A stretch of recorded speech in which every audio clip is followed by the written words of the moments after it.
Hello বন্ধুরা, দেখুন আজকে আমি ফুল ভরা কাঁকড়ের তৈরি করে নেবো। রেসিপিটা দেখতে থাকুন। দেখুন আমি এইভাবে হাফ করে কেটে নিয়েছি। এটাকে এবার আমি সিদ্ধ করে নেবো। জলটা গরম হয়ে গেছে, এর মধ্যে এবারে আমি কাঁকড়গুলো দিয়ে নেবো। জলে দিয়ে নিয়েছি আর অল্প একটু নুন দিয়ে কাঁকড়টাকে আমি অল্প করে সিদ্ধ করে নেবো। কাঁকড়গুলো আমি এইভাবে সিদ্ধ করে নিয়েছি। এবারে আমি এই কাঁকড়ের এই ফুলগুলো বার করে নেবো, ভিতরে এইগুলো বার করে নেবো চামচের সাহায্যে। এইগুলোকে বার করে নেবো। এইভাবে বার করে আমি এরকম কোলের মতন করে রাখবো।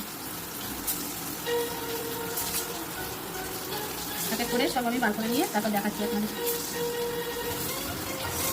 দেখুন কাঁকড়া থেকে আমি এইগুলো ফুলগুলো করার জন্য এই কাইগুলো আমি বার করে নিয়েছি। এগুলো আমি পেস্ট করে নেবো।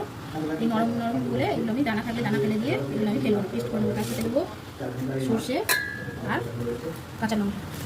এগুলো আমি সব মিক্সিতে পেস্ট করবো। দেখুন পেস্টটা আমি এইভাবে বানিয়ে নিয়েছি। এবার আমি এটা ফুলটা ভরে নেবো কাঁকড়াগুলো দিয়ে।